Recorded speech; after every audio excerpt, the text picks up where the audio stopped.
Bueno, Ok, buenas tardes, buenas tardes.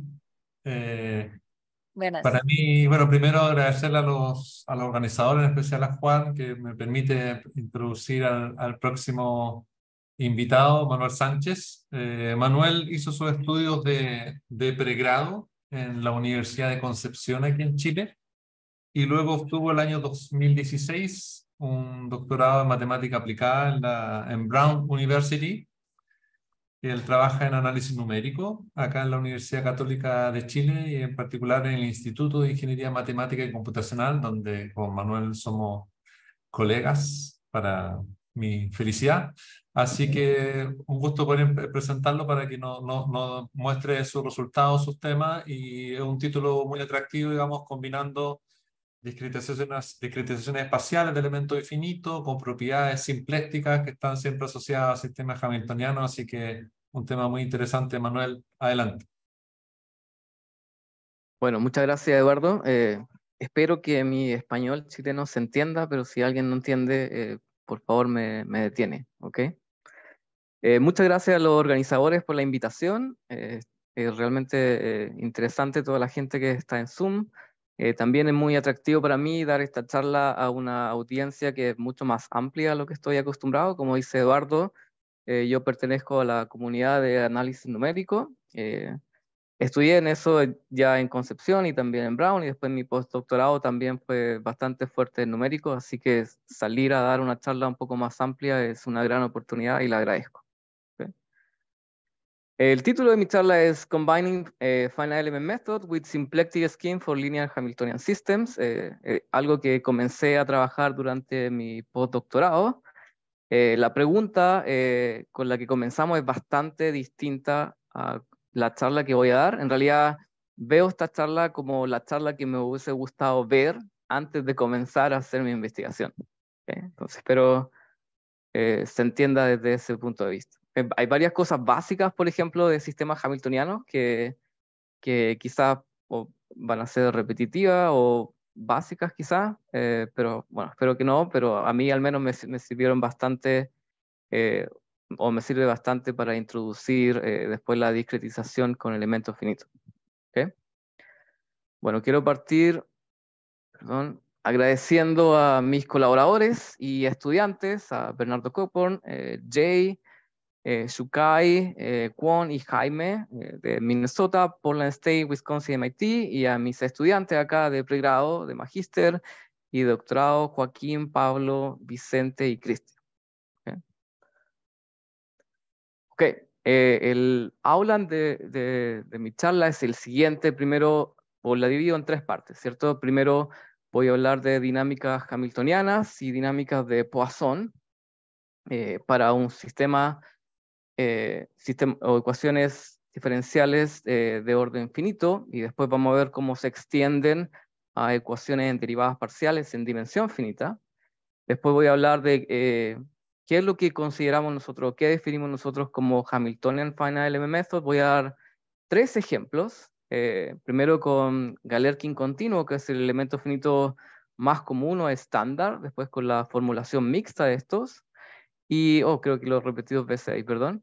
Y después con método de Galerkin continuo, que en realidad fue nuestra motivación inicial. Nosotros estábamos trabajando en problemas de propagación de onda con un método que se llama Galerkin discontinuo hibridizado, que fue desarrollado por Bernardo Cockburn en Minnesota, y nosotros estábamos trabajando con este método.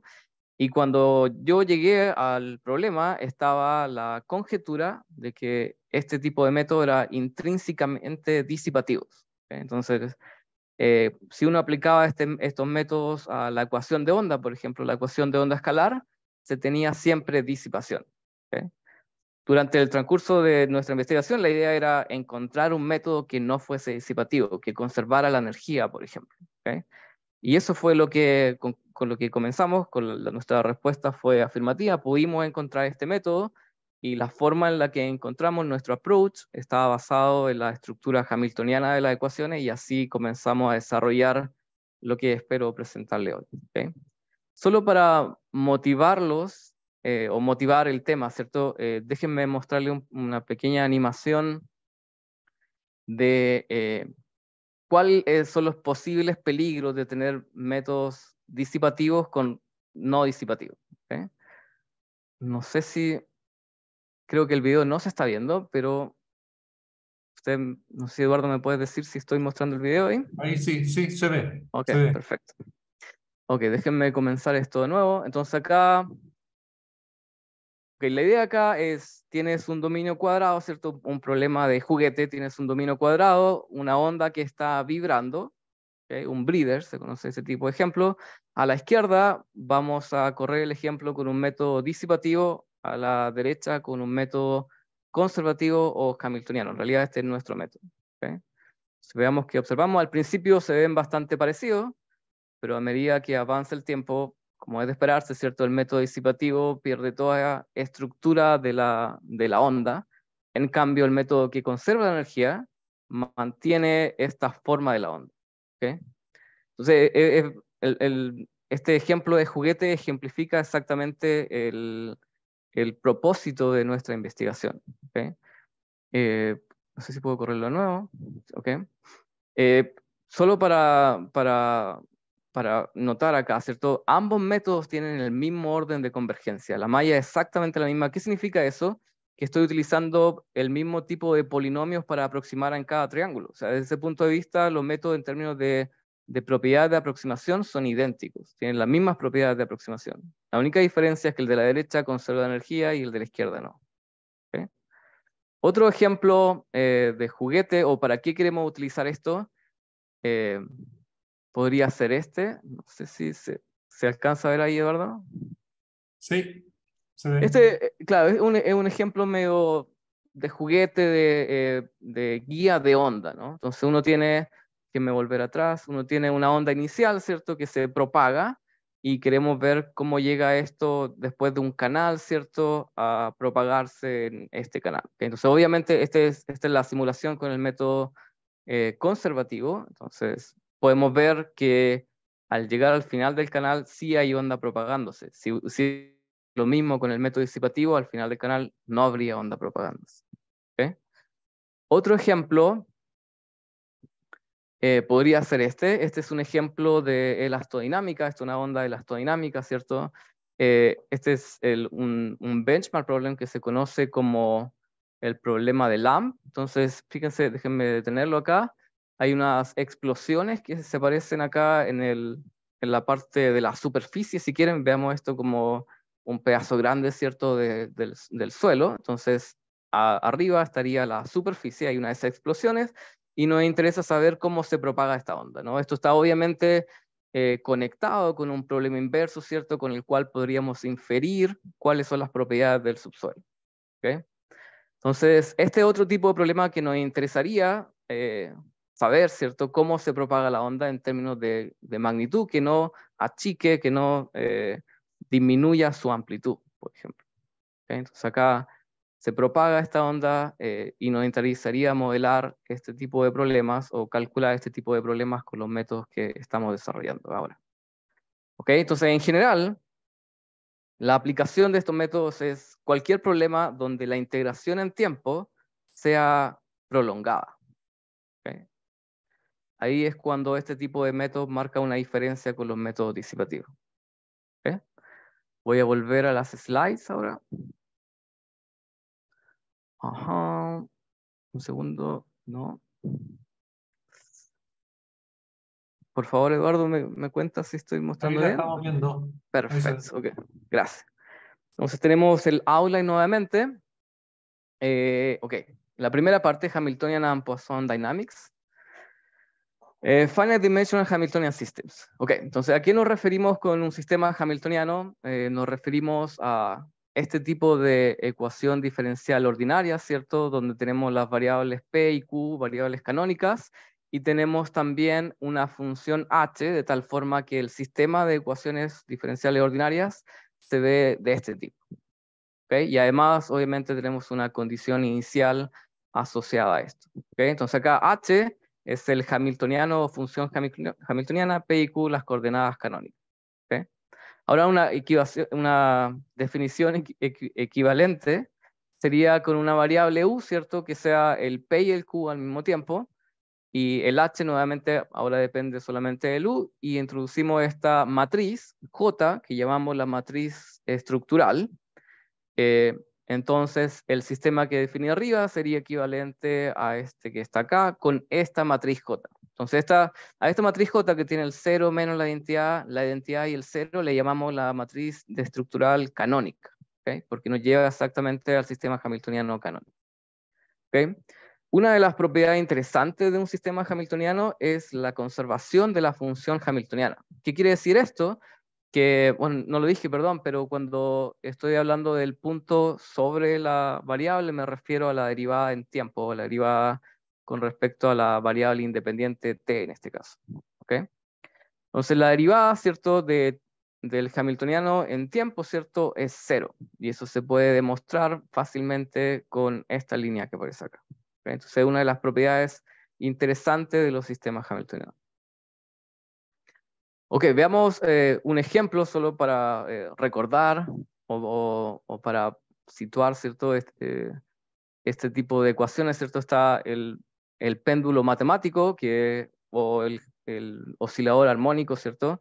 Pues acá tenemos esta ecuación de segundo orden, donde el A puede ser, por ejemplo, I, seno de I, I, seno de I, y lo podemos transformar a un sistema hamiltoniano, P con P igual a I punto, Q igual a I, ¿cierto? Y con esta función hamiltoniana, entonces podemos demostrar que esto es el sistema, el que aparece acá.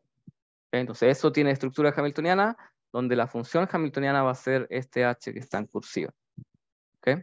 Acá lo que hice fue graficar los diagramas de fase. Entonces en este tipo de gráfico estamos viendo la variable P y Q. Entonces ven algunas propiedades gráficas de la solución de los hamiltonianos, ¿cierto? Entonces, por ejemplo, si comienzo con una condición inicial acá, ¿cierto? P y Q acá, lo que hace esto te da una órbita donde el hamiltoniano es constante. ¿Okay? En el caso de la figura de la izquierda corresponde a la primera función I, en la figura del medio a la función seno de I, y en la figura de la derecha es I seno de I. Entonces, en todos estos casos vemos que hay una especie de conservación geométrica del flujo de la solución. ¿Okay? Ahora hay otras propiedades, como por ejemplo las primeras integrales. Esta es la definición de una primera integral. Entonces sería la función i, y va a ser una primera integral de esta ecuación diferencial si es que el gradiente de i por el f de u es 0. ¿Okay? Entonces esto lo podemos ahora asociar con un sistema hamiltoniano. Tenemos este sistema hamiltoniano. ¿Okay? Entonces la primera de acá sería que una primera integral, ¿cierto? Satisfacería esto. Sería igual a esto que está acá. ¿Okay? Entonces, de acá vemos inmediatamente de que, por ejemplo, el hamiltoniano sería una primera integral de un sistema hamiltoniano. ¿Okay? Y así, dependiendo del sistema, pueden haber una, como el hamiltoniano, o más primeras integrales. ¿Okay? Lo interesante de esta definición, ¿cierto? Es que, y me refiero a este gradiente de I, J, gradiente H, es que induce la definición, al menos desde este punto de vista, ¿cierto? Del corchete de Poisson, o el Poisson bracket. ¿Okay? Entonces vamos a definir el Poisson bracket para funciones f y g, como simplemente el gradiente de f por la matriz J por el gradiente de g. ¿Okay? Entonces la idea acá sería, si es que tenemos, por ejemplo, una primera integral, simplemente la coordenada u, el Poisson bracket nos lleva a una formulación equivalente del mismo sistema hamiltoniano. Y ahora, si tenemos, ¿cómo podemos escribir la conservación de las primeras integrales? Sería i punto de u, ¿cierto? Queremos que esto sea 0, significaría que la función i con el hamiltoniano en el Poisson bracket nos tienen que dar 0. ¿Okay? Estas son propiedades bien conocidas y bien desarrolladas que espero utilizar más adelante. ¿Okay? Otra cosa interesante de los sistemas hamiltonianos no solamente es la conservación del hamiltoniano, sino también la conservación o que el flujo de un sistema hamiltoniano es simpléctico. ¿A qué nos referimos con esto? Acá defino defino formalmente lo que es un symplectic mapping. Entonces, con respecto a la matriz estructural, que es la canónica en este caso, entonces un mapping lineal, en este caso F, se dice simpléctico si satisface esta propiedad. ¿Okay? Ahora, si tengo un mapeo suave, ¿cierto? Phi, se dice simpléctico si es que la derivada con respecto a U de phi, ¿cierto? Es un mapeo simpléctico. ¿Okay? Y la propiedad que les contaba, que es el famoso teorema de Poincaré, dice que el flujo o el mapeo de flujo de un sistema hamiltoniano que nos lleva desde la condición inicial U sub 0 hasta la solución U de t, U sub 0, ¿cierto? Ese flujo, por las trayectorias del hamiltoniano, es simpléctico. ¿Okay? Entonces ahí está, digamos, definido matemáticamente esta propiedad que estábamos observando en la gráfica. ¿Okay? Ahora, ok, symplectic integrators. ¿A qué me refiero con symplectic integrators? En general, ¿cierto? Uno quisiera tener un método numérico, ¿cierto? Un esquema de integración en tiempo que conservase el hamiltoniano y conservase la simplecticidad. Al mismo tiempo sería genial, ¿no? Pero en general eso no se puede hacer. Lo que hacemos es diseñar métodos numéricos o esquemas numéricos que preserven la simplecticidad del sistema hamiltoniano. Esos son los symplectic integrators. Por ejemplo, si es que tengo acá una ODI general, una ecuación diferencial ordinaria general, y acá tengo una ecuación hamiltoniana general. Entonces, pensemos en el método de Euler explícito y el método de Euler implícito, que serían estas discretizaciones que aparecen acá, a la izquierda y a la derecha respectivamente.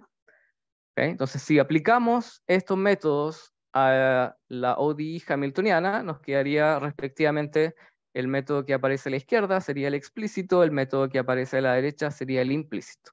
¿Okay? Ahora aparecen estos nuevos métodos, que sería la versión simpléctica de los métodos de Euler, ¿cierto? O sea, ahora le estoy adelantando que ni el implícito ni el explícito son simplécticos, serían estos que aparecen acá. Entonces, fíjense que la diferencia no es tan grande, ¿cierto? Por ejemplo, en el que aparece en la izquierda, en vez de... ¿qué cambia con respecto al explícito, ¿cierto? Es que tomo una de las variables, la tomo como implícita.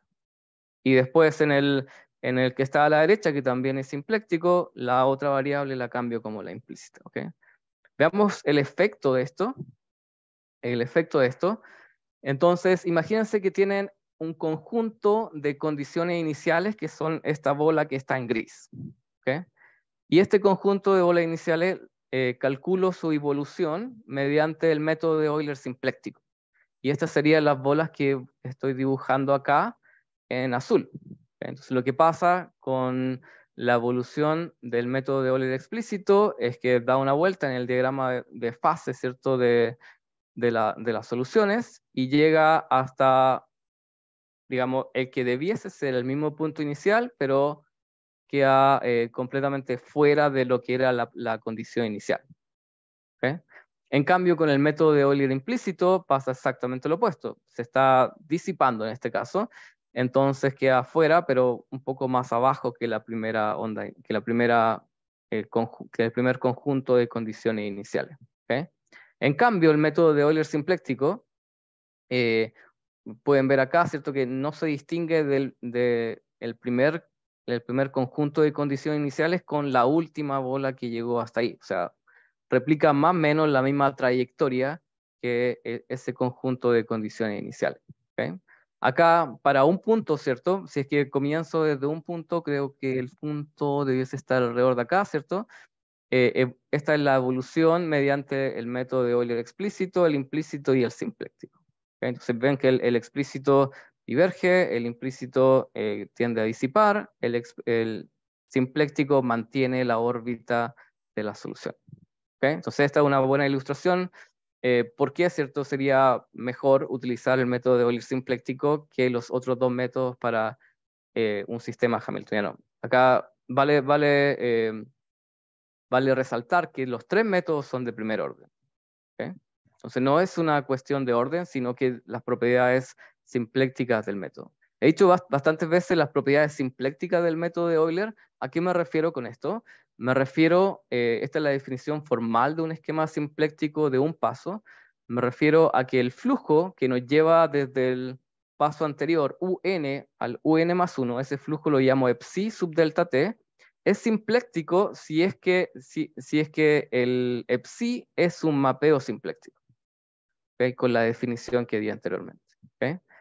Entonces, un buen ejercicio es probar inmediatamente de que esto es un método simpléctico. Lo que dije que era el método de Euler, que en realidad es un método simpléctico. ¿Ok? Ok, una definición más. Voy a hablar hoy día de sistemas hamiltonianos lineales. Entonces, voy a considerar este tipo de sistemas hamiltonianos, ¿cierto?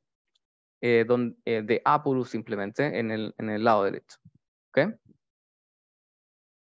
Ok, pasemos ahora a lo que describo acá como sistemas hamiltonianos no canónicos. O sea, va a cambiar nuestra matriz de estructura. ¿Okay? Dos cosas interesantes, ¿cierto? En los sistemas hamiltonianos. Primero, que el espacio de fase es par en los canónicos. ¿Okay? O así es como aparece en la mayoría de los textos, ¿cierto? Acá, el no canónico, voy a elegir un espacio de fase de dimensión arbitraria. ¿Okay? La segunda observación importante es que el J canónico es 0 menos la identidad y 0. Ahora voy a escoger un J que es arbitrario, antisimétrico solamente. ¿Okay? Estas son las dos extensiones que voy a hacer con respecto al sistema hamiltoniano canónico. ¿Okay? Entonces voy a decir que un sistema hamiltoniano es el triplet o la tripleta M, una función hamiltoniana y un bracket, donde este bracket va a estar de alguna forma inducido por la matriz antisimétrica J. ¿Okay? Ahora los Poisson brackets tienen mucha más, o podemos dar mucha más información, o podemos definirlo formalmente mediante estas 4 propiedades, pero creo que no voy a entrar en el detalle de esto. ¿Okay? Ok, entonces para sistemas lineales hamiltonianos, entonces tenemos esta estructura. Ahora la idea, ¿cierto?, es extender, generalizar la definición de un sistema hamiltoniano. Por ejemplo, si es que el ejemplo que aparece en todos los textos, ¿cierto?, era con este hamiltoniano, esta matriz de estructura, acá la dimensión es 2 por 2, ¿cierto? Este sería el Poisson bracket inducido por esta matriz de estructura. Este es el sistema hamiltoniano. ¿Okay? Entonces, este sería el textbook example. Veamos cuál sería una generalización de este. Imaginen que tenemos ahora 3 variables. La dimensión del espacio de fase es 3. Definimos este como el hamiltoniano, p cuadrado más q cuadrado más r cuadrado, y definimos esta matriz, que es antisimétrica, pero no tiene dimensión par, como la matriz de estructura. Entonces, esta matriz de estructura induce este bracket de Poisson. ¿Okay? Entonces, el sistema hamiltoniano se ve de esta forma. ¿Okay? Acá aparecen cosas interesantes. Que, por ejemplo, la primera observación es que como el hamiltoniano es p cuadrado más q cuadrado más r cuadrado, ¿cierto? Si antes nos aparecían círculos como las órbitas del hamiltoniano, ahora nos aparecen esferas. ¿Okay?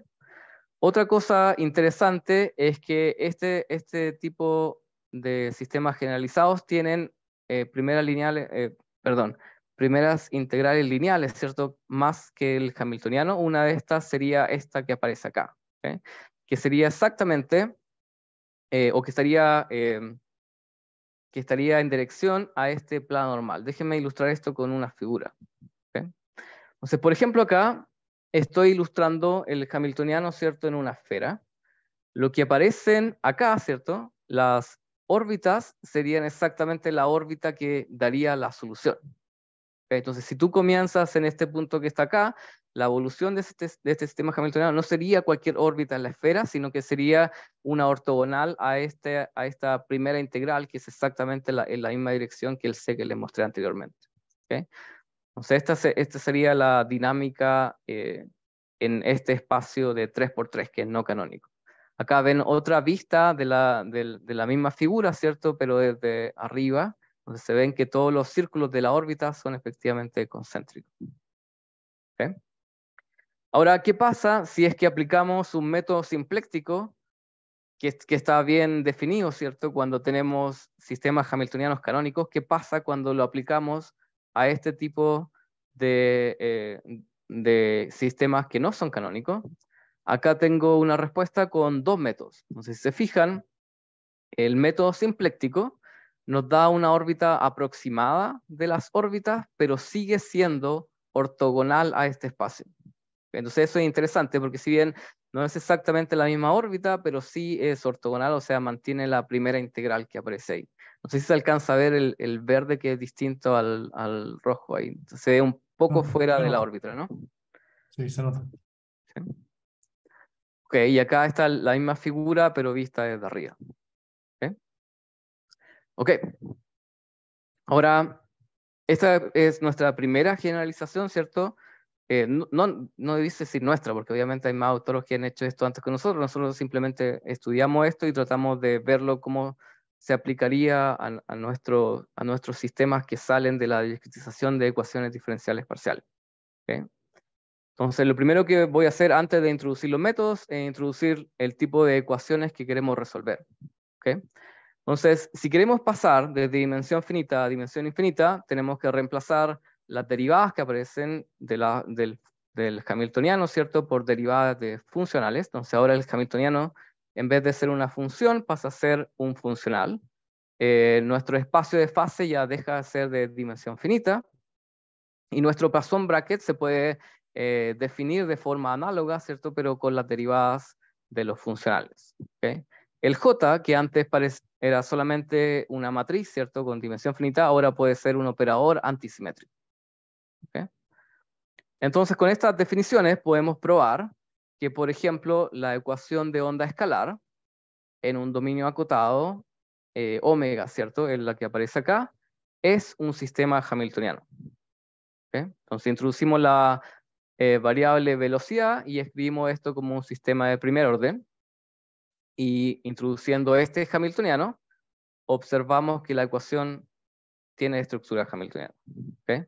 Ahora, análogamente, porque podemos definir este sistema de primer orden con el desplazamiento y la velocidad, pero también podemos definir un sistema de primer orden con la velocidad y, digamos, el gradiente del desplazamiento Q.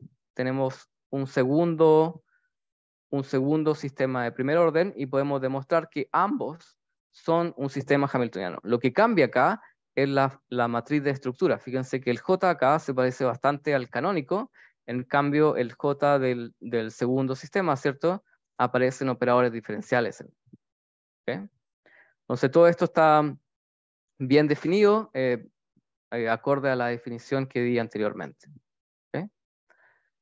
Ok, otra cosa que no esperábamos que nos interesara, pero durante estos años nos comenzamos a interesar, es la conservación de algunas cantidades que aparecen naturalmente en la ecuación. Entonces acá lo que hice fue poner una tablita donde pongo algunas cantidades que podrían ser de interés, ¿cierto? Como por ejemplo el momento lineal, la energía, etcétera, ¿no? ¿Qué más aparece? Acá aparece el momento lineal, la energía cinética, la energía elástica, etcétera, ¿no?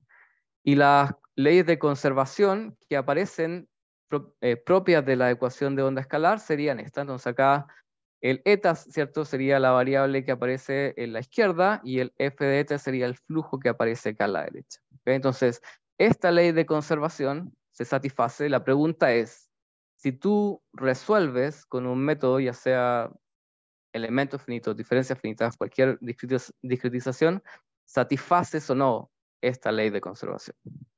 ¿Okay?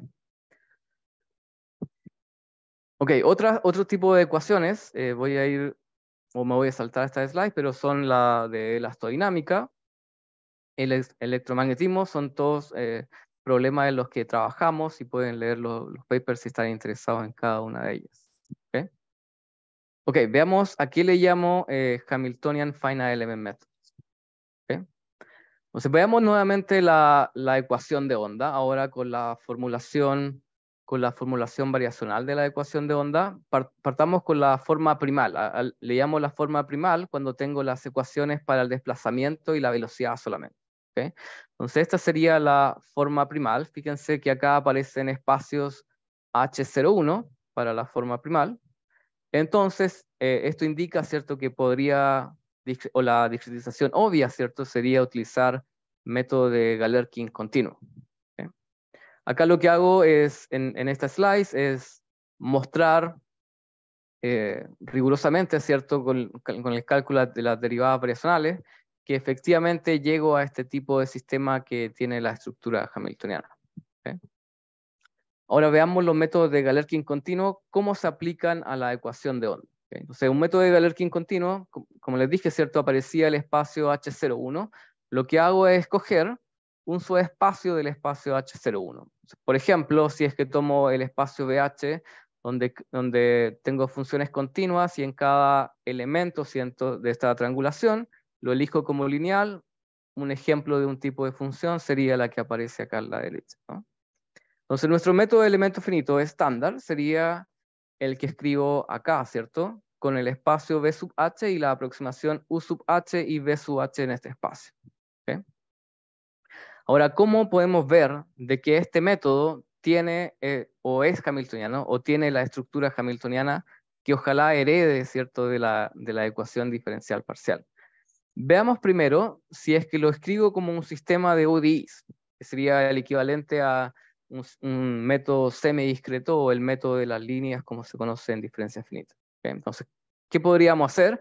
Podemos escoger una base del espacio BH y escribir nuestra aproximación con coeficientes en esa base. Lo hago también para la BH. Entonces las derivadas temporales, fíjense que solamente aparecen en los coeficientes. Entonces, el propósito de esto, ¿cierto?, sería escribir un sistema hamiltoniano, pero para los coeficientes que aparecen del espacio. ¿Okay? Nuestro sistema de ODEs va a ser el siguiente. Entonces, lo que estoy haciendo es escribir este método como un sistema de ecuaciones diferenciales ordinarias. Este método que aparece acá. Entonces, ¿dónde está el sistema? Está en estos coeficientes. Esto es una matriz. Acá aparecen los vectores, serían los coeficientes. ¿Okay? ¿Cómo podemos resolver esto, cierto?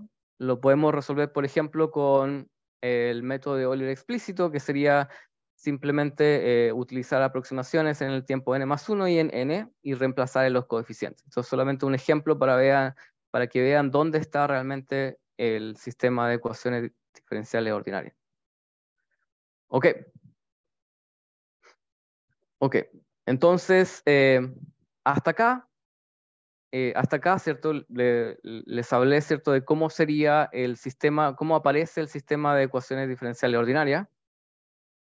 Una pregunta interesante es la siguiente, ¿cierto? La energía discreta del sistema sería esta que aparece acá. ¿Okay?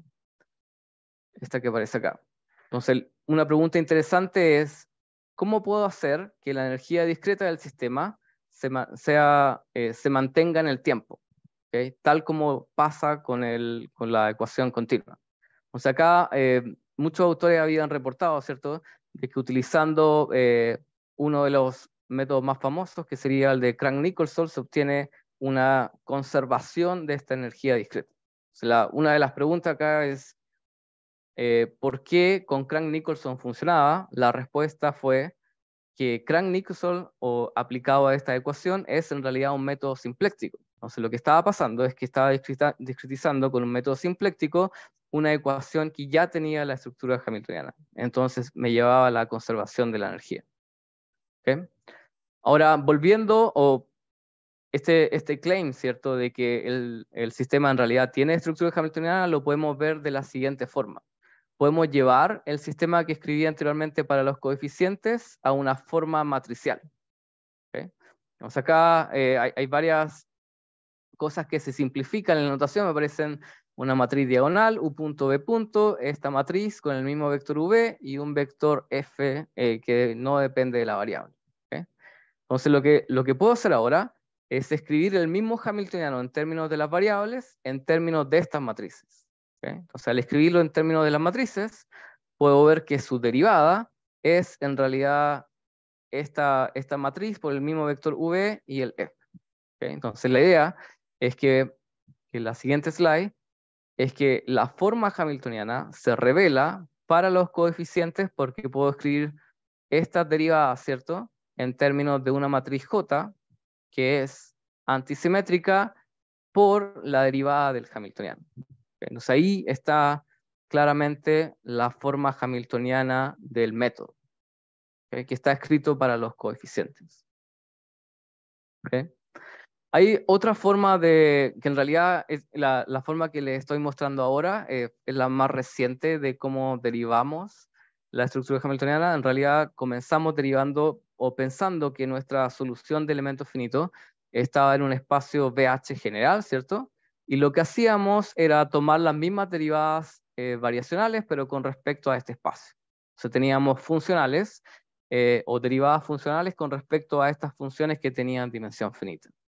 O sea, utilizábamos los mismos métodos que en el caso continuo aparecían acá. Esta es la segunda forma en la cual revelamos la estructura hamiltoniana de la ecuación. ¿Okay?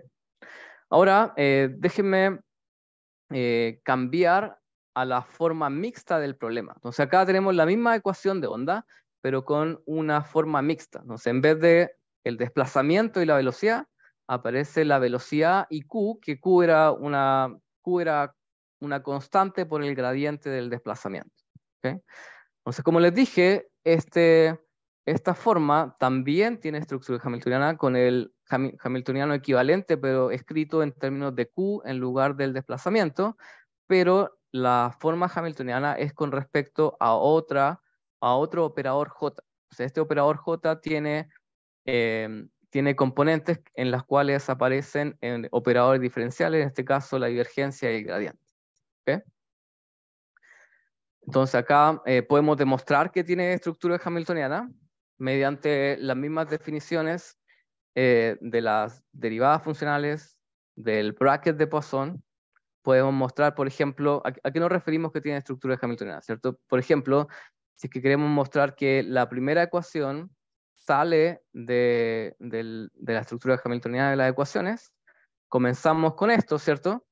Tomamos el funcional de coordenadas asociado a rho b w y hacemos el producto de este en el bracket de Poisson con el hamiltoniano y llegamos al lado derecho o a la forma variacional del lado derecho de la ecuación que aparece acá. ¿Ok? Entonces, una pregunta interesante es, ok, esta función, ¿cierto? O la forma variacional de esta función es que el B esté en L2 y el Q en HD, en lugar de los H01 y H01 que aparecen en la formulación primal de la ecuación. O sea, este tipo de formulación tienen otros métodos de elementos finitos asociados, son los métodos mixtos. Entonces, los métodos mixtos toman un subespacio WH de L2, un subespacio B sub H de HD. ¿Okay? Entonces, pero podemos hacer exactamente el mismo juego, ¿cierto? De tomar funciones base, los coeficientes asociados a cada una de las variables y escribir este método como un método semidiscreto. ¿Okay? Ahora, lo interesante es que este método semidiscreto ya no es canónico. ¿Okay? Entonces, por eso está la introducción la primera introducción que hice de los sistemas no canónicos. ¿Okay? Entonces, fíjense, es claro que no es canónico desde el principio, porque en principio B, ¿cierto? O la dimensión del espacio asociado a B no tiene nada que, bueno, en principio no tiene mucho que ver con la dimensión del espacio asociado del espacio, perdón, W con el espacio B. No hay ninguna razón por la cual esta dimensión vaya a ser par, ¿okay? Menos que vaya a ser 1 a 1 la referencia como es en el caso canónico. ¿Okay? Entonces esto en principio puede tener dimensión impar, tal como el ejemplo que les mostré. ¿Okay? Ahora, haciendo el mismo truco, podemos llevarlo a la forma matricial. Encontramos una expresión del hamiltoniano en la forma matricial, escribimos la derivada del hamiltoniano en forma matricial, y así llegamos a este sistema donde aparece una matriz de estructura que es antisimétrica y aparece la derivada del hamiltoniano. Entonces acá, en esta expresión, está revelada la forma hamiltoniana del método mixto aplicado a la ecuación de onda. ¿Okay? Entonces, ¿qué quiere decir esto? Que si aplico un método simpléctico a este método mixto, voy a tener por ejemplo, si es que aplico Crank-Nicholson o implicit midpoint, voy a tener una conservación de la energía. Ok, o tal como les contaba, ¿cierto? Podemos derivar una forma análoga o una forma paralela, ¿cierto? De cómo revelar la estructura hamiltoniana de esta ecuación mediante derivadas funcionales, pero en el espacio discreto. Esto creo que me lo voy a saltar por tiempo. Y por último, déjenme mostrarles lo que era la motivación inicial que teníamos, ¿cierto? Hasta ahora he mostrado dos casos fáciles, ¿cierto? O sea, teníamos una formulación primal, discretizábamos con métodos continuos, llegábamos inmediatamente a la estructura hamiltoniana del problema.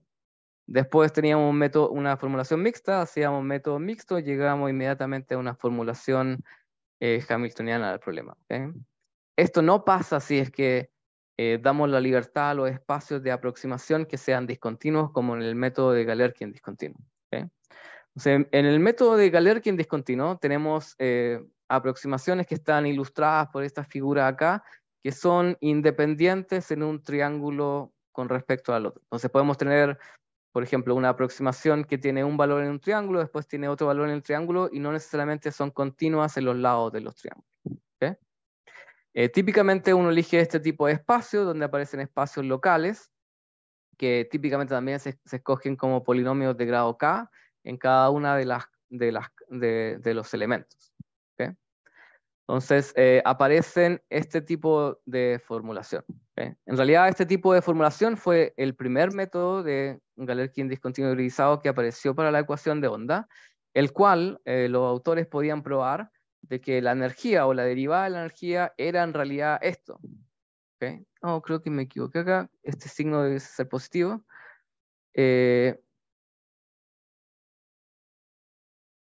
Perdón, este debe ser negativo, que la energía era disipativa, donde esta era la energía.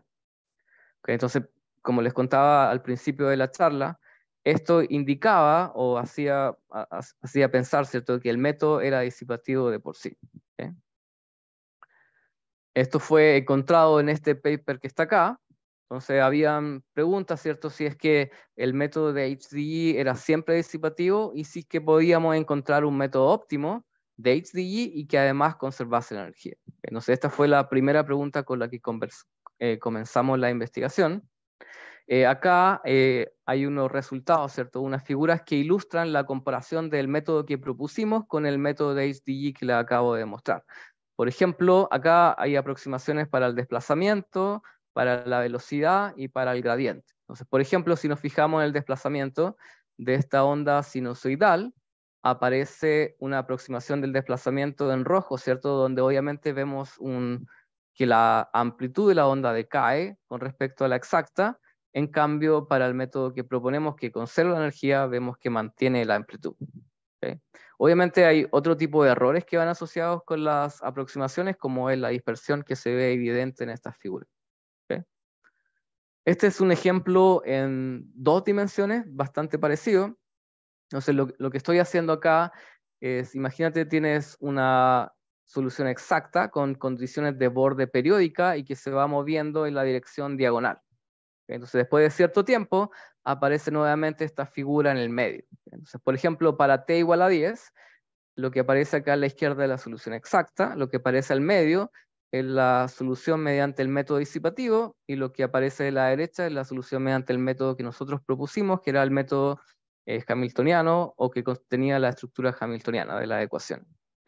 O sea, a medida que avanza el tiempo, la primera fila es para t igual a 10, la segunda para t igual a 30, la tercera para t igual a 50, observamos lo mismo con lo que comencé esta charla, ¿cierto? De que el método disipativo va perdiendo información de la estructura de la onda, ¿cierto?, que se está propagando. En cambio, el método simpléctico mantiene la estructura de ella.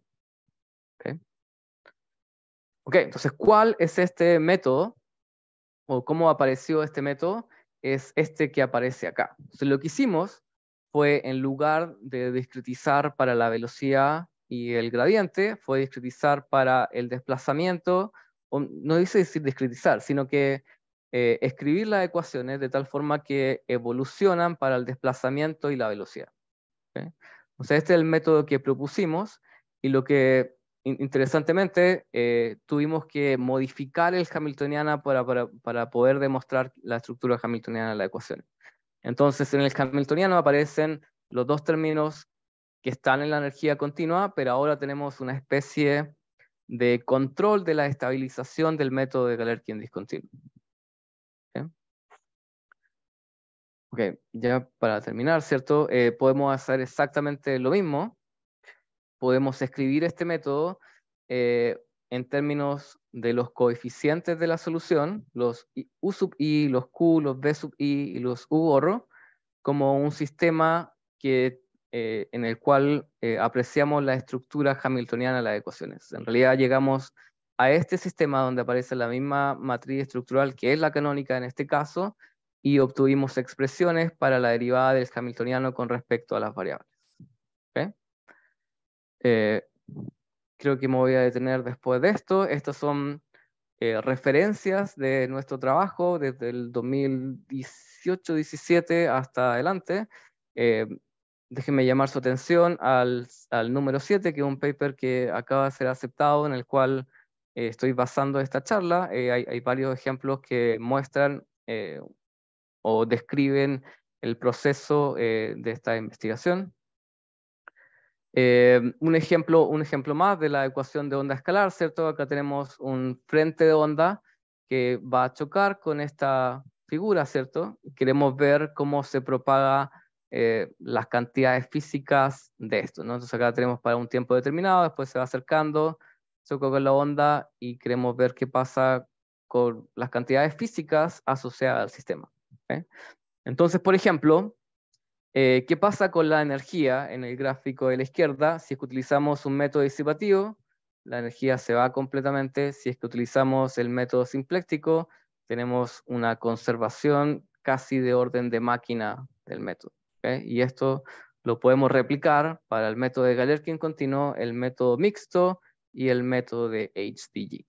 ¿Okay? Si tienen más preguntas, si tienen preguntas puedo mostrar de nuevo estos gráficos, pero creo que voy a terminar acá. Eso, muchas gracias por su atención. Esta es una triangulación de Sir Hamilton. Así que quise mostrarla para finalizar. Bueno, muchas gracias, Manuel. ¿Y quién es el autor de esa triangulación? Ah, yo, obviamente. Muy bien, muy bien. Muchas gracias, Manuel. Bueno, a la audiencia, si tenemos comentarios o preguntas, son bienvenidas en este momento. Manuel, una consulta. Hola Mauricio, ¿qué tal? Hola, ¿qué tal, Manuel? El método Newmark es un método que conserva la energía para la ecuación de onda. ¿Está relacionado con lo que está haciendo o un No, método? yo creo que no, yo creo que no. No tiene estructura simpléctica, pero yo creo que, ¿te acuerdas que en algún momento de la charla dije, cierto, que hay métodos que se enfocan en conservar el hamiltoniano y otros que se enfocan en conservar la estructura simpléctica? Yo entiendo que el método de Newmark no conserva la estructura simpléctica, pero sí conserva el hamiltoniano. Los métodos simplécticos conservan el hamiltoniano para casos lineales, ¿cierto? Donde el orden de aproximación es más grande que 2, por ejemplo, para un Runge-Kutta, pero no es realmente el propósito para lo que están diseñados. Mm. Ok. Otra consulta. Los métodos simplécticos yo los había visto para ecuaciones no lineales, para la ecuación de Sí, Cortés de Witt, por ejemplo, se utiliza exacto. Sí, para exacto. conservar la energía y otras cosas. Exacto. Bueno, no alcancé a mostrar mucho, pero dentro de nuestros proyectos futuros está exactamente lo que describes. Entonces, pero lo que hacía hasta ahora era cosas lineales, pasaría a aplicarlo a métodos no lineales. Claro, claro, o sea, porque cuando yo vengo del mundo de Galerkin discontinuo, ¿no? Entonces, cuando uno hace Galerkin discontinuo, no es tan fácil discretizar y obtener inmediatamente la estructura hamiltoniana de la ecuación. Eso fue como lo que aprendí de todo este proceso, ¿no? Entonces, por ejemplo, si tú haces KDB y haces Galerkin discontinuo, no tienes que pensar que inmediatamente al aplicar un método simpléctico va a funcionar, porque las ecuaciones, el método semidiscreto no es hamiltoniano. ¿Me entiendes? Hay que tener cuidado en cómo discretizar. Ok, gracias. Gracias a ti, Mauricio. Y bueno, se me ocurre también preguntarle a Mauricio y a Manuel, porque Mauricio en el artículo que tiene Numeriche para la ecuación de KdV, claro, tú haces unos esquemas bien así especiales para conservar la energía, pero eso no estaba basado en una estructura hamiltoniana ni nada, ¿no? Fue como bien artesanal, Claro, digamos, que se no, ni logró lo uno, estructurar. claro, ni lo otro fue artesanal en realidad,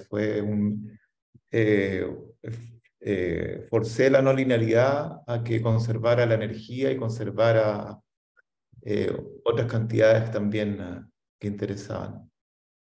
Pero o sea, jugando con las no linealidades, ¿no? Pero no tiene que ver con Ha simpléctico. sido bien citado ese artículo. Ya. Oye, una pregunta, Manuel, Sí. mientras los demás audiencia puede seguir pensando sobre, siempre hay un tiempo de un minuto para que las preguntas afloren. Pero Ok. Manuel, Ujú. tú, ya bueno, obviamente primero te defines tu espacio, te defines tu base, tomas una base, ¿cierto? Una base para el espacio y luego, al momento de discretizar en tiempo, la ecuación para los coeficientes define y busca tu estructura simpléctica, ¿no? Es claro, esa es una forma de llegar a la estructura simpléctica. Ahora, escoger la base o la base en realidad da lo mismo. O sea, podría hacerlo todo desde el espacio funcional. Es una forma en la cual elegí mostrarlo en esta charla, pero también podría haber mostrado la otra forma. ¿Sí? Claro, porque mi pregunta era eso, si habrán elecciones mejores a nivel de la base espacial para luego hacer más fácil o da lo mismo eso No, la- da exactamente lo mismo. Da exactamente lo mismo. Sí. porque déjame insistir, uno podría pensar que, por ejemplo, una base dada por las funciones propias del problema o donde esté más bien la estructura de la ecuación es distinta que tomarte cualquier base, ¿cachai? No sé, como para después buscar la estructura simpléctica o cualquier estructura para el método. Pero Claro, es que parece, claro, yo creo que la forma de responder eso es como, dependiendo de la base, ¿cierto? Que tú escojas, te va a afectar las matrices, ¿ok? Pero en realidad no te interesa cada matriz, te interesa la matriz global como por bloque, y donde cada uno de estos bloques es esa. Esa es la estructura que realmente te interesa, no el bloque chiquitito. no, ahí entiendo. Ujú. Eh, y en el título salía Time Marching. ¿A qué te refieres con eso? Time marching es como le dicen a avanzar en el tiempo o a integrar en tiempo. Ah, ok, no, bien literal. Pensé que era Sí, algo ya. exacto, exacto. Sí. Gracias, Eduardo. Más preguntas. A nivel de costo computacional, Manuel, sale. Uy, esa pregunta es buena. Esa pregunta es buena, porque hay, claro, o sea, hay comparación en... em, yo creo que es comparable. Claro, tenemos que hablar qué método, ¿cierto? Qué método simpléctico, qué método en espacio, qué método simpléctico y ver la comparación exactamente ahí, ¿no? Entonces, puede ser favorable o desfavorable, pero yo creo que en todos los casos es comparable al menos. Ok. Son los mismos espacios, son las mismas matrices, si es que utiliza el mismo método en tiempo, sí, es comparable. Sí.